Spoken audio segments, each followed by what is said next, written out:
Bismillahirrahmanirrahim. Assalamualaikum warahmatullahi wabarakatuh. Alhamdulillahirabbil alamin. Alladzi hadana li hadza wa ma kunna linahtadiya laula an hadana Allah. Wa asyhadu an la ilaha illallah wahdahu la syarikalah wa asyhadu anna Muhammadan abduhu wa rasuluh. Allahumma salli ala Muhammad wa ala alihi wa ashabihi wa man tabi'ahum bi ihsanin ila yaumiddin. Ya ayuhan nas ittaqu rabbakum alladzi khalaqakum min nafsin wahidah wa khalaqa minha zawjaha wa bassa minhuma rijalan katsiran wa nisaa'a wattaqullaha alladzi tasaaluna bihi wal arham innallaha kana 'alaikum raqiba. Wa ba'd, fa inna asdaqal hadisi kitabullah wa khairal hadyi hadi Muhammadin sallallahu alaihi wasallam wa syarrul umuri muhdatsatuha fa inna kulla muhdatsatin bid'ah wa kulla bid'atin dhalalah wa kulla dhalalatin finnar. Ayyuhal ikhwah akramana subhanahu wa ta'ala, insyaallah kita lanjutkan mengkaji kitab Nidaatur Rahman li Ahlil Iman, panggilan-panggilan Allah Zat yang Mar-Rahman untuk hamba-hambanya yang beriman. Masih kelanjutan dari An-Nida As-Sani Was-Samanun, panggilan yang ke-82 tentang celaan, hardikan untuk orang yang mengatakan tapi tidak melakukan. Yang demikian itu sebagai pengundang murka Allah Ta'ala kepada seseorang, dan bab menjelaskan tentang kecintaan Allah Ta'ala kepada orang yang jihad di jalannya, orang yang teguh di medan peperangan. Dari surah As-Saff ayat yang ke-2 sampai ke-4. Sekarang kita masuk kepada separuh pembahasan akhir, ayat yang keempat. A'udzu billahi minasy syaithanir rajim. Innallaha yuhibbul ladzina yuqatiluna fi sabilihi saffan ka'annahum bunyanun marsus. Innallaha, sesungguhnya Allah,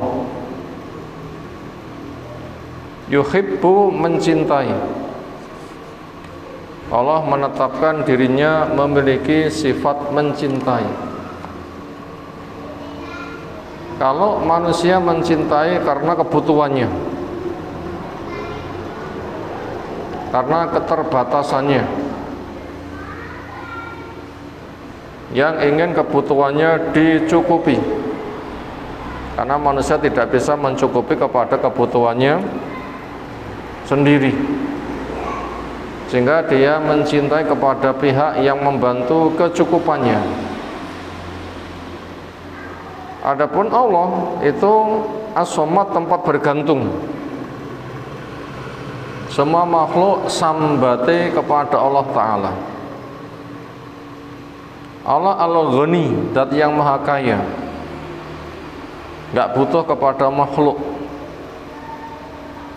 Allah tidak semakin terpuji ketika dipuji, Allah juga tidak akan jatuh kehormatannya ketika dihinakan. Kenapa Allah mencintai? Jawabnya, Allah adalah memiliki ketetapan yang telah Allah jelaskan sendiri, fa'alun lima yurid, punya hak berbuat yang dikehendaki. Makanya tidak ada alasan dikatakan mengapa. Ya memang itu kewenangannya, mau apa? Maka tugas manusia menanya dirinya, sejauh mana butuhmu kepada Allah, sejauh mana kembalimu kepada Allah, sejauh mana kerja kerasmu menempuh sebab-sebab untuk mendapatkan pertolongan dari Allah. Sehingga Allah menetapkan perbuatan-perbuatan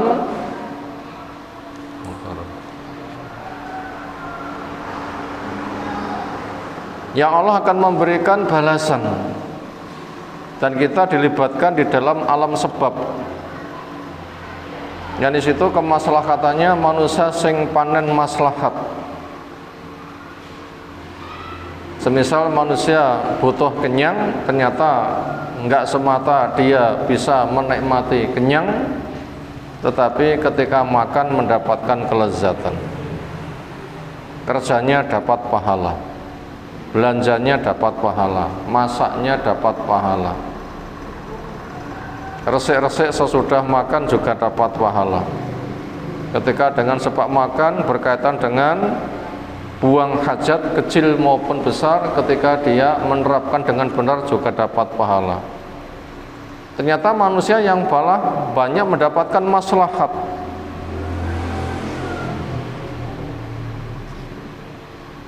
Sehingga siapa yang ingin kebutuhannya tercukupi, kembali kepada Allah. Itu diantara hikmah pelajaran Allah memiliki sifat mencintai. Siapa yang dicintai? Alladzina, orang-orang yang yuqatiluna fi sabilihi, berperang di jalannya.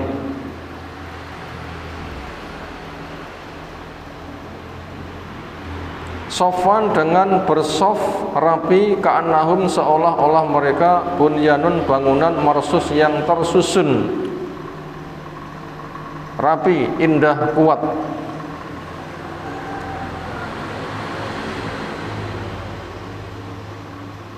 Qital, perang, salah satu dari bagian jihad.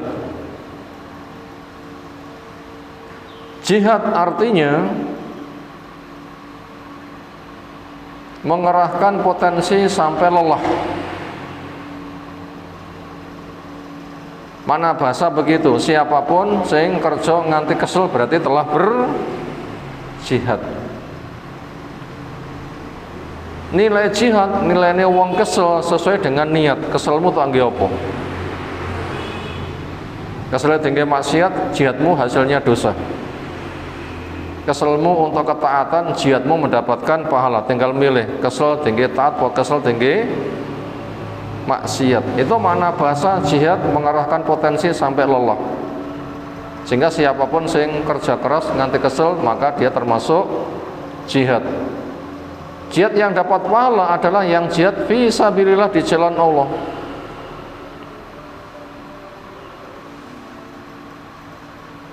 Lalu jihad yang paling besar yang Allah jelaskan ada di Al-Furqan 52 Al-Furqan nomor urutnya 25 ayat yang ke-52. 25/52. Wala tuti'il kafirin wajahidhum bihi jihadan kabira. Kamu jangan mentaati orang kafir, jihadilah mereka dengan jihad yang besar. Nah, ini jihad yang fisabilillah dengan perintah itu. Di Mekah belum ada qital, perang, tapi sudah ada jihad. Bentuknya apa? Yaitu kerja kerasnya dengan modal Quran menghadapi orang kafir. Dakwah kalau begitu.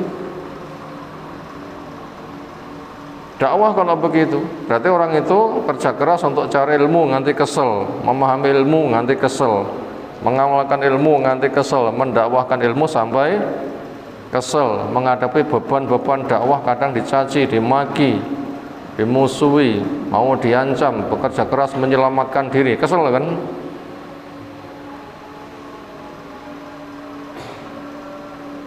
Itu jihad yang paling besar.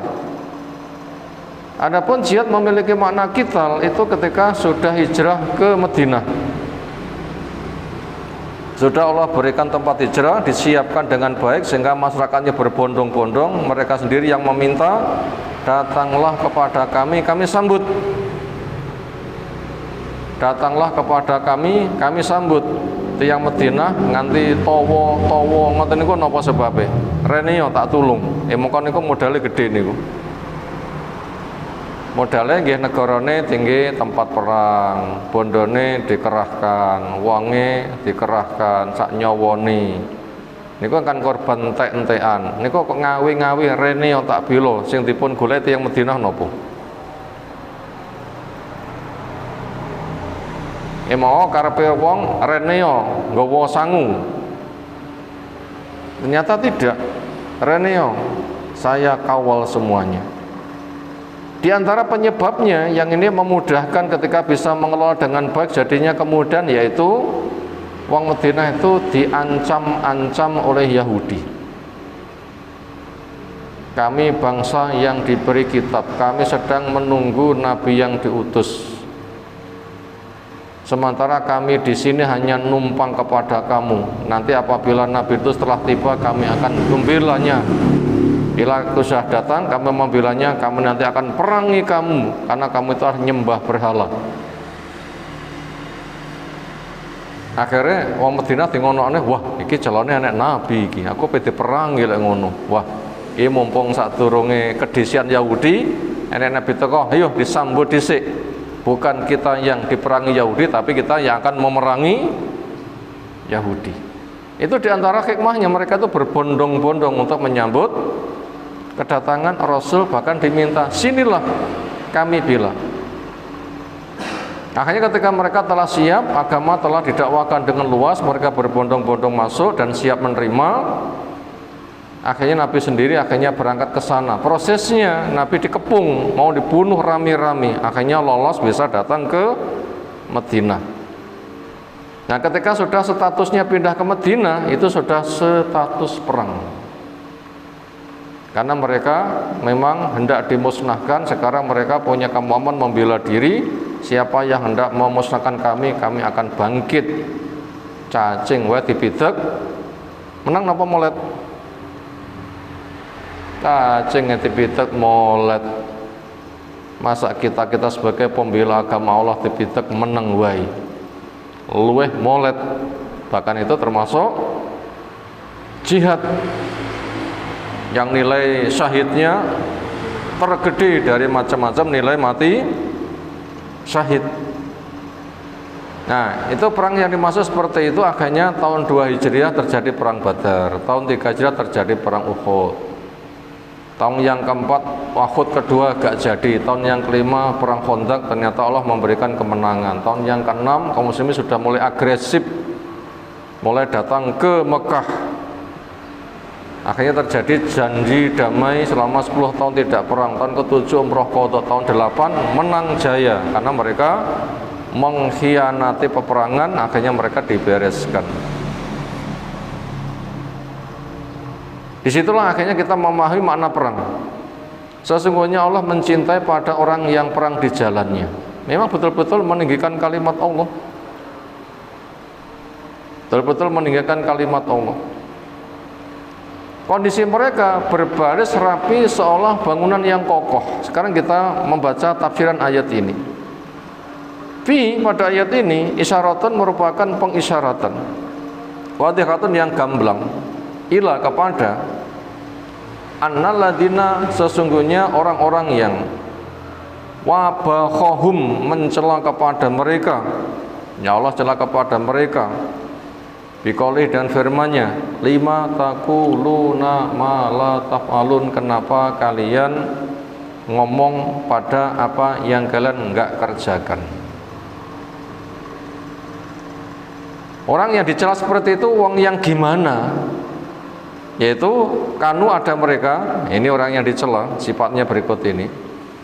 Qad wa'adu, mereka telah berjanji bil jihadi, untuk jihad. Kapan ya jihad, kapan ya jihad, kapan ya jihad. Wengkel. Mau jagone kluruk-kluruk terus ngoten nggih. Semua takhalafu, ternyata mereka itu menyelisih anhu dari apa yang mereka katakan. Donge dibiuri jago jebule melayu ngucir loh sera sumbut loro donge dibiuri jago jebule langsung ngibrit pergi. Walam yafu, dan mereka tidak memenuhi bima wa'adu, dengan apa yang mereka janjikan. Nah, sifat seperti ini dimiliki oleh Yahudi. Ketika mereka tertindas, minta pada nabinya, pilihkan pemimpin, pilihkan pemimpin, pilihkan pemimpin. Kita ditindas, kita perang. Pilihkan pemimpin, kita ditindas, kita perang. Dan dipilihkan seorang pemimpin namanya Talut. Jadi boleh mereka ngucir. Oh, kaya ngono pemimpinnya. Lah ngono ki nek gudange sak pirang-pirang. Entah nggih. Nek ngono ki kene gudange sak pirang-pirang. Nek kan ngentahi. Yang ngono-ngono lah yang dicela oleh Allah Ta'ala.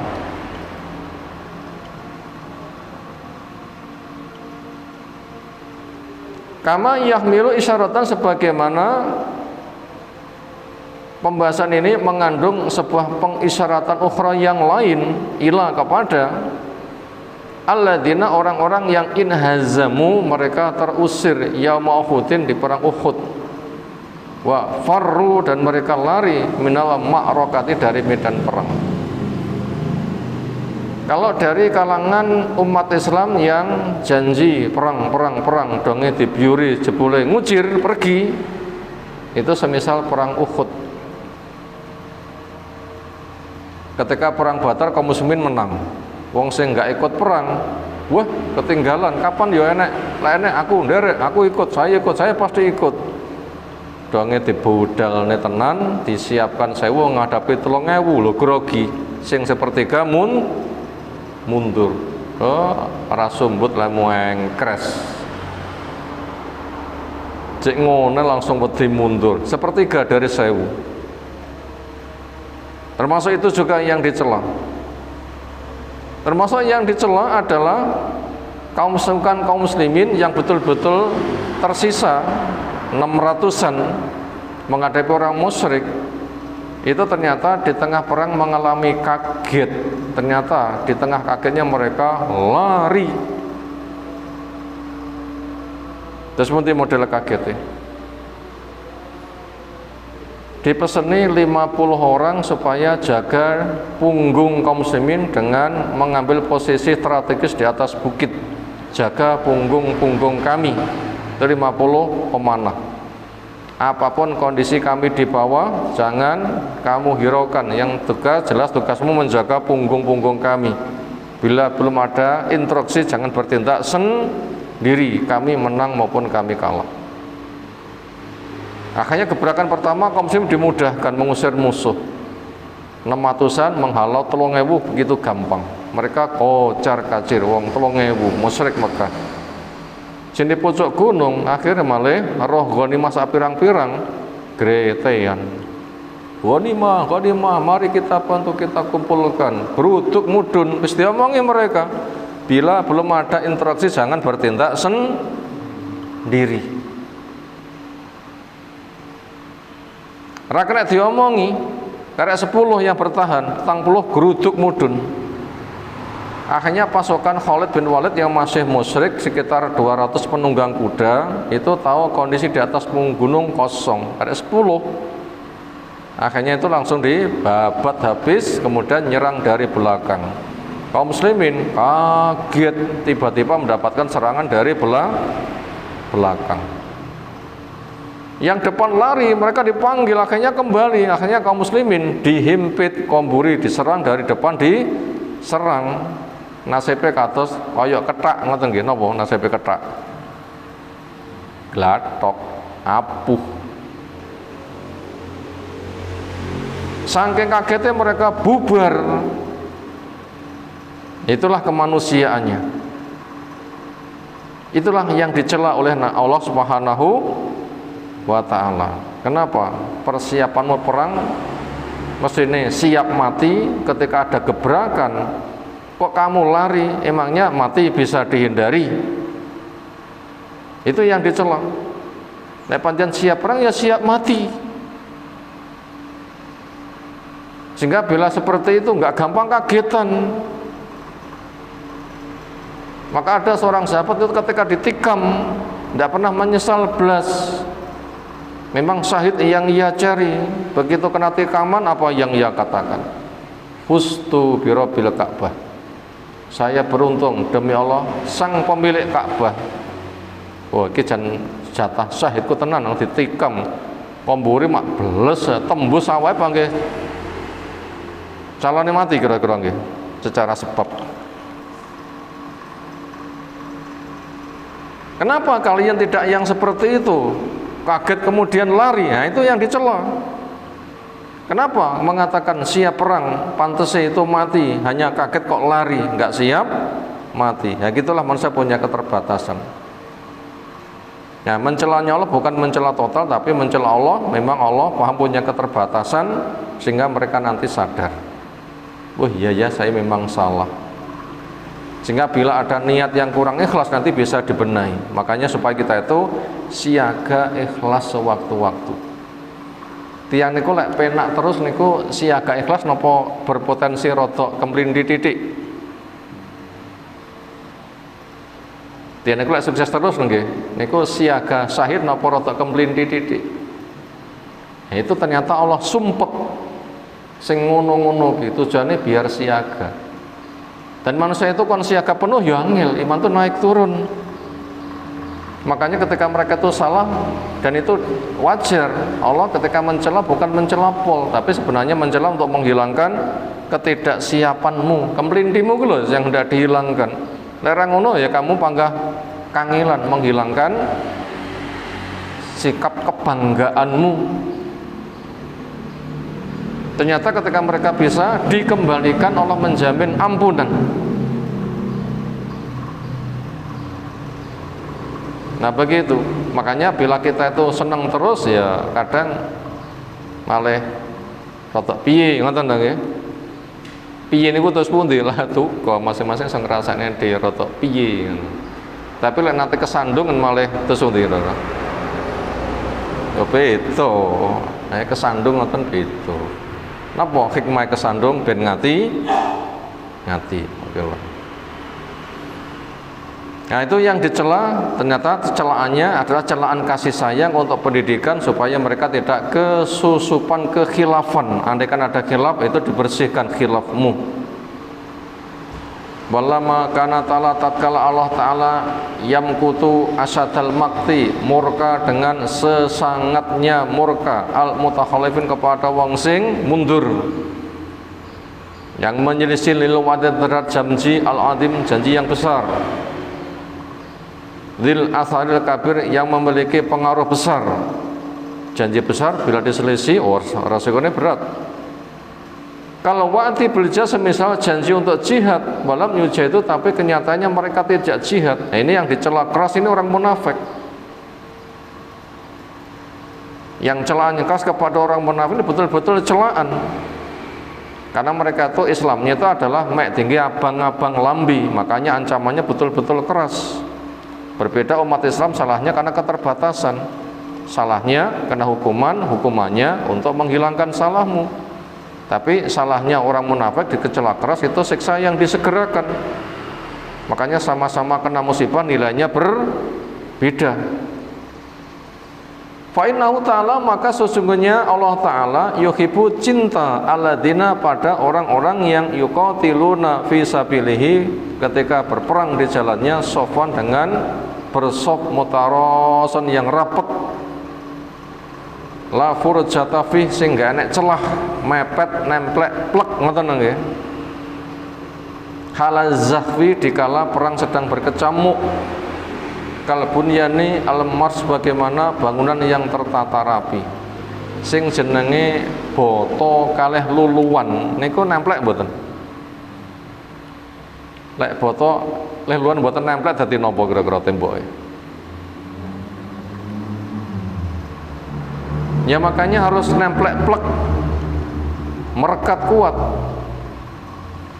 Artinya al-mutalasiku, orang yang nempel, ba'duhu, orang yang menempelkan, ba'du sebagainya, biba'din kepada sebagian yang lain. La furjatafi, yang enggak ada celah. Ibaratnya luluan karo boton nemplek bahkan kelet. Wala kholala, dan tidak ada celah baina ajzai di antara bagian-bagiannya. Luluan karo boton betul-betul kelet, enggak enek celai.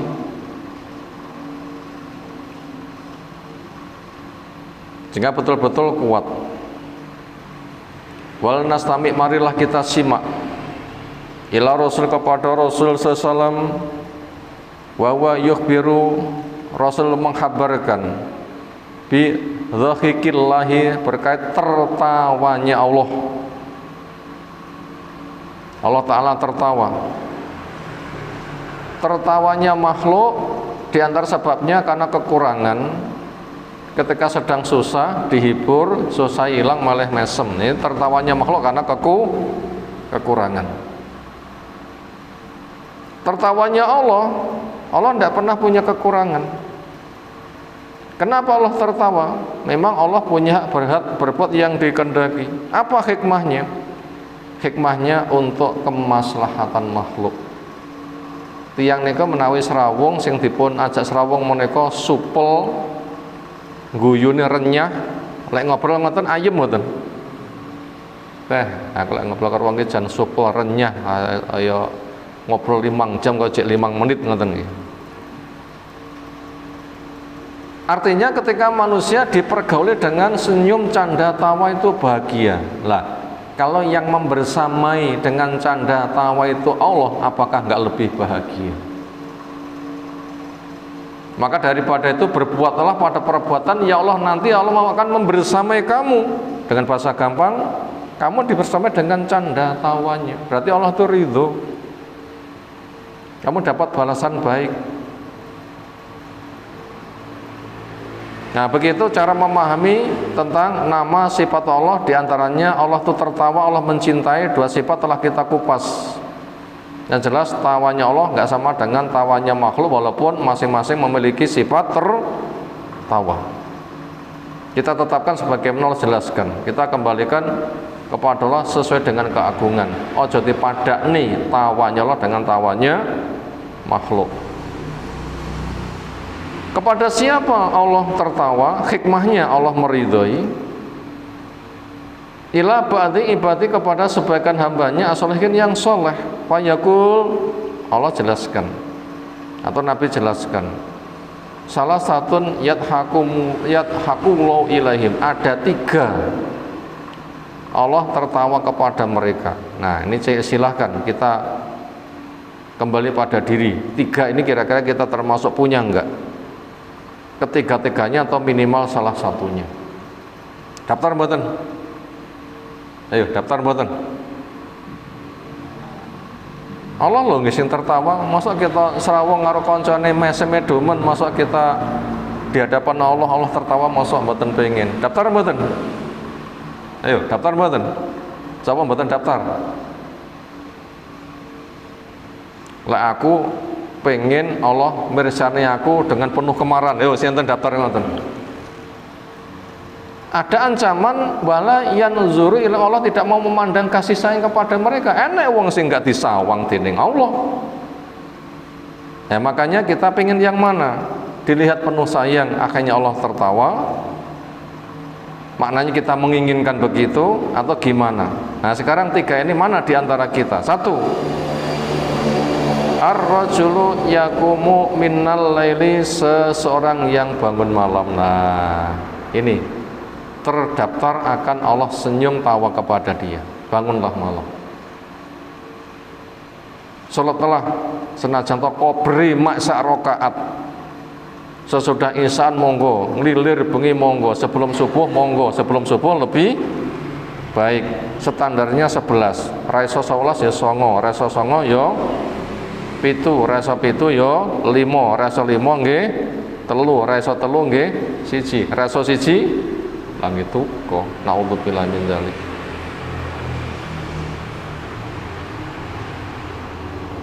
Yang kedua, wal qaumu idza shafu li sholati, kaum ketika mereka bersop untuk sholat. Nah niki tiyang niku lek salate sikile mboten nemplek kalih kancane, Allah enggak mau tertawa kepada dia. Kenapa? Diseselisetan. Makanya Allah enggak tertawa. Pengen nemplek napa pengen renggang mawon? Ah, tak renggang. Kalau nek jin lewat pengen jamah karo bagian nggih tak siapi nggih. Ngoten nggih. Itu lawak bukan membuat lucu, tetapi lawak pengundang murka. Nah, silahkan ketika kita sholat, gelem nggak nemplek.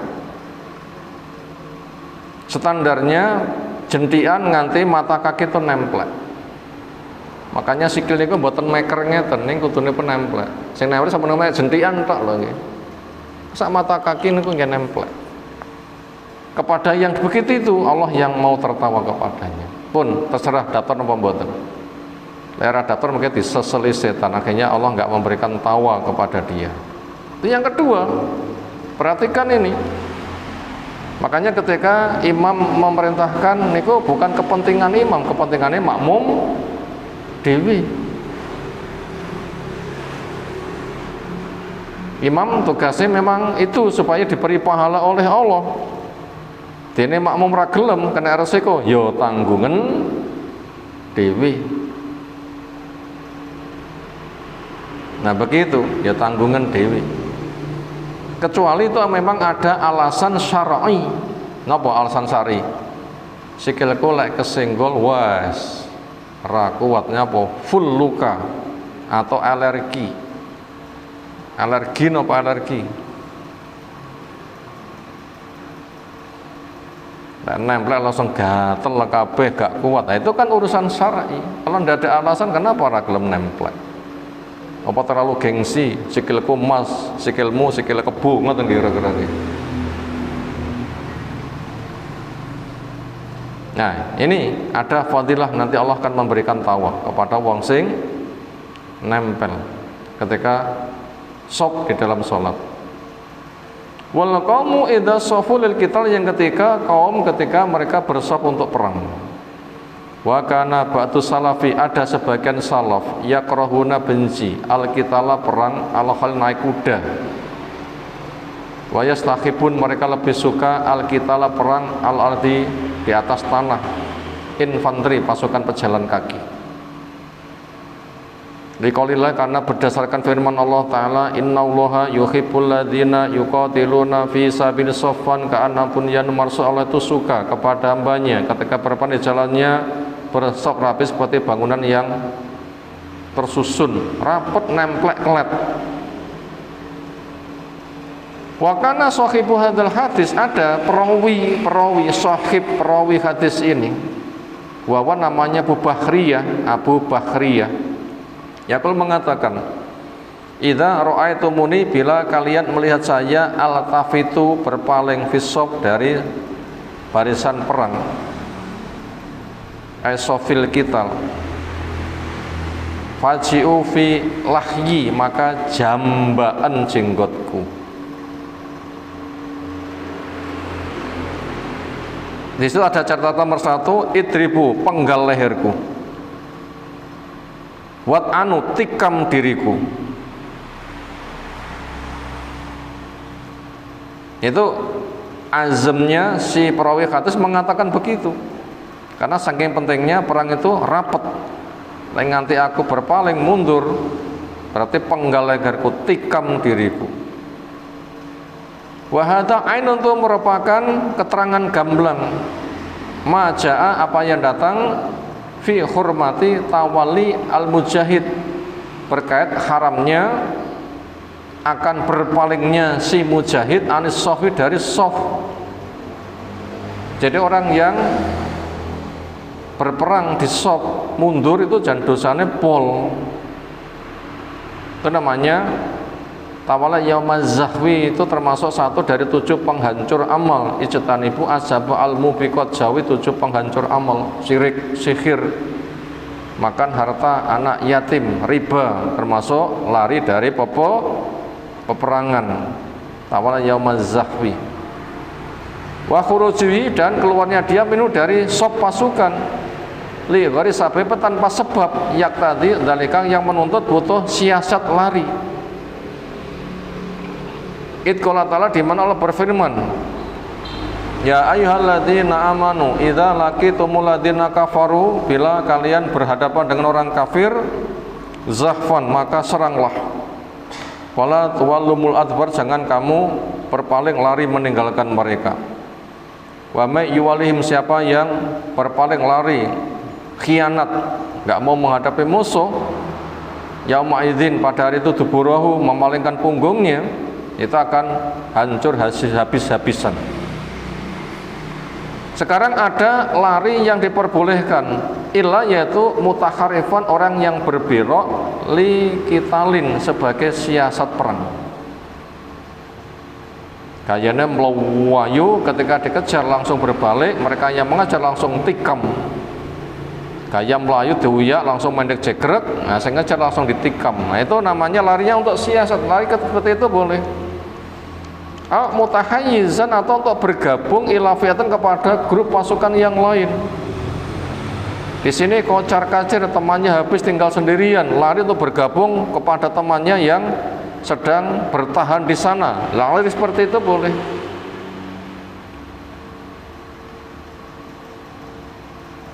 Faqad ba'a, maka siapa yang lari tanpa alasan syar'i, berarti dia telah kembali bi ghadabin minallah, dengan murka dari Allah, wa ma'wa jahanam, tempat kembali dia jahanam, wa bi'sal masir. Al-Anfal 15-16. Wa akhiran, terakhir, khulasatu hadanita, ringkasan panggilan ini, wala nansahu, dan kita enggak melupakannya, wahya, pertama, awalan, hurmatul kadzib, haramnya dusta,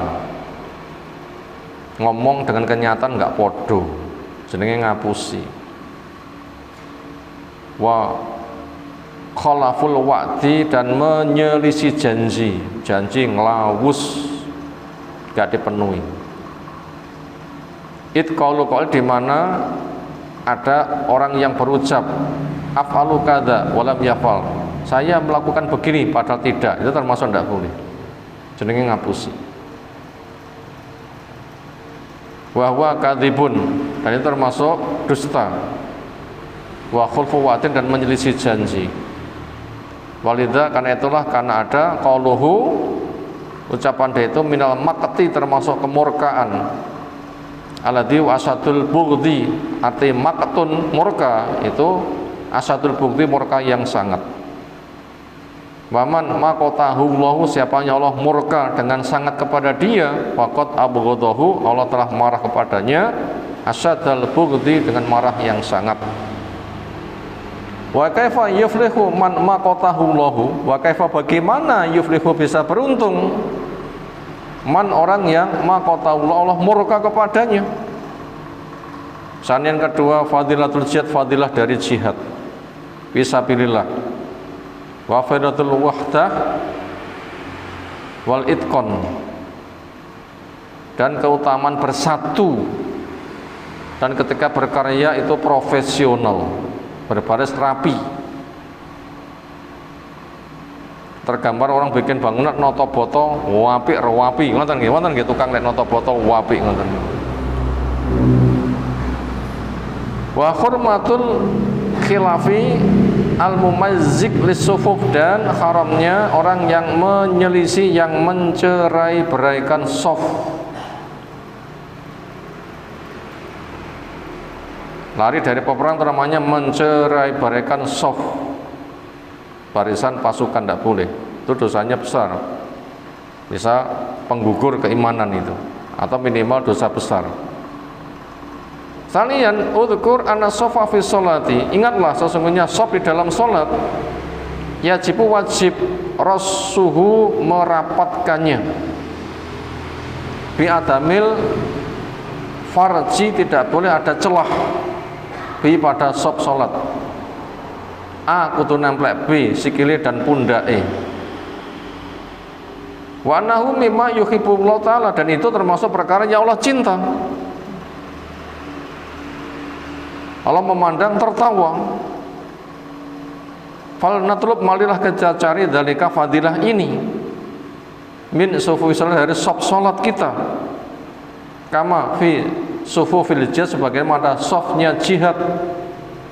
Wallahu dan Allah rauf zat yang maha penyantun dilipat pada hambanya. Wa salamun al mursalin walhamdulillahi rabbil alamin. Semoga keselamatan Allah curahkan kepada para rasul dan pujian milik Allah Rabbul Alamin. Selesai materi separuh terakhir telah kita baca. Berikutnya kita masuk kepada rangkuman. Mau dicatat silahkan. Satu, keharusan berkata yang benar. Keharusan berkata yang benar supaya tidak terkena murka Allah.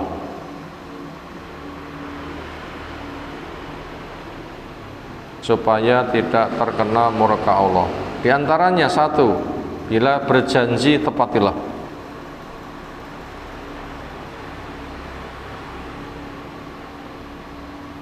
Kita ulang nomor satu, keharusan berkata yang benar agar tidak terkena murka Allah Ta'ala. Di antaranya titik dua, A, bila berjanji tepatilah. Aja nglawus.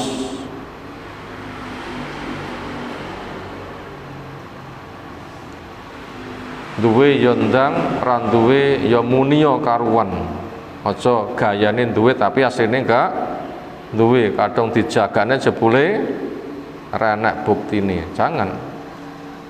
Yang kedua, bila menghimbau berilah kepeloporan. Ini contoh perkataan yang benar. Bila menghimbau berilah kepeloporan. Makanya kita banyak istighfar. Kenapa? Banyak dosa. Itu nomor dua. Bila menghimbau berilah kepeloporan. Nomor tiga, bila bercerita memang itu fakta. Dan nomor tiga, bila bercerita itu memang fakta. Jangan bercerita nggak ada faktanya. Napa namanya pun fiktif. Napa fiktif? Cerita yang tidak ada faktanya. Makanya jangan menjadi pendongeng, cerita tanpa fakta.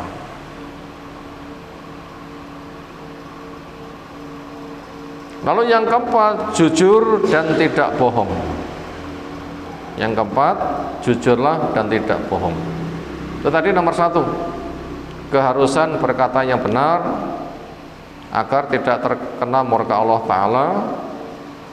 Contoh-contohnya supaya kita benar, satu, bila berjanji tepatilah. Yang A. Yang B, bila menghimbau berilah kepeloporan. Yang C, bila bercerita sesuai dengan fakta, jangan fiktif. Yang keempat, jujurlah, jangan bohong. Nomor dua, resiko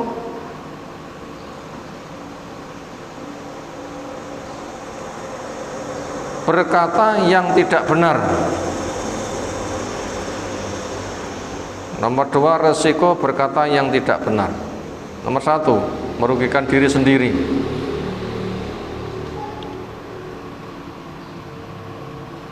Nomor dua, merugikan lingkungan. Nomor tiga, merugikan persaudaraan. Nomor empat, merugikan pasukan perang. Nomor 5, merugikan agama. Ini resiko ngomong yang tidak benar. Di antaranya merugikan diri sendiri, kena dosa. Yang nomor 2, merugikan lingkungan. Mungkin musuh dibohongi kemudian ngamuk, padahal itu bukan tempat yang butuh dihancurkan. Berarti lingkungannya jadi korban. Yang ketiga, merugikan persaudaraan, menjadikan saudaranya jadi korban. Kenapa? Yang ngomongmu yang tidak jujur. Yang keempat, bisa merugikan pasukan. dengan sebagian bubar, tinggal sedikit bantai musuh, merugikan pasukan kan, termasuk merugikan agama, sehingga bukan agama katanya agama. Nah ini berat sekali kalau begitu.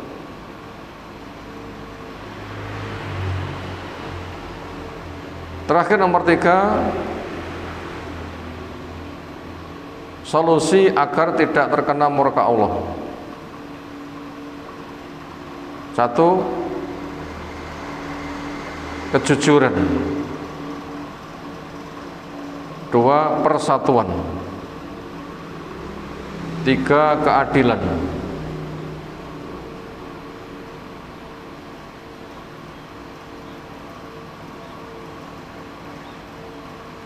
Yang keempat, beres tugas.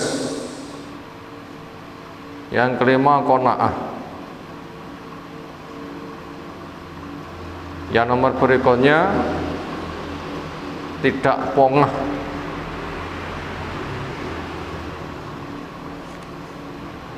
Ini sifat-sifat yang butuh untuk kita miliki supaya tidak terkena murka Allah berkaitan dengan ucapan. Makanya pertama, milikilah kejujuran.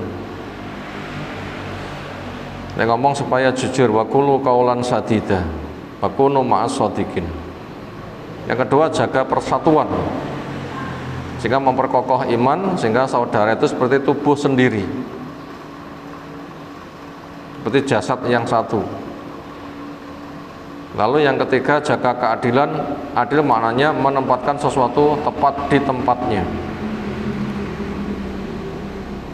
Lalu nomor 4, beres tugas.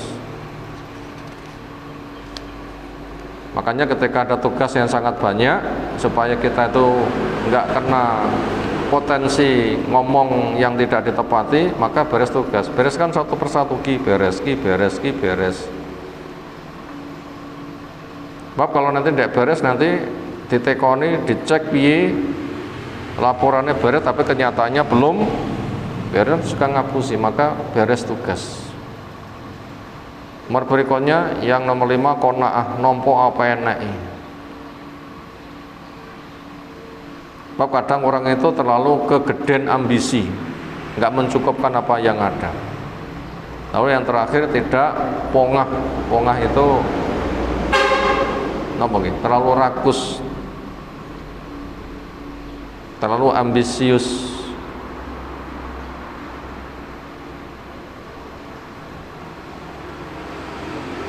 Maka tinggalkan seperti itu. Kenapa? Manusia tidak akan keluar dari jatahnya dan tidak mendapatkan yang bukan jatahnya.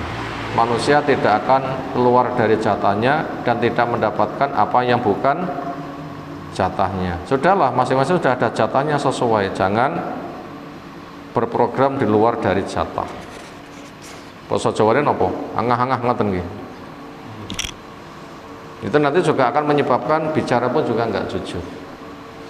Demikian yang kita kaji. Selanjutnya pembahasan panggilan berikutnya kita kaji waktu depan. Semoga Allah Ta'ala berikan ilmu bermanfaat untuk kita semuanya. Kita cukupkan. Subhanakallahumma bihamdika asyhadu an la ilaha illa anta astaghfiruka wa atubu ilaik. Assalamualaikum warahmatullahi wabarakatuh.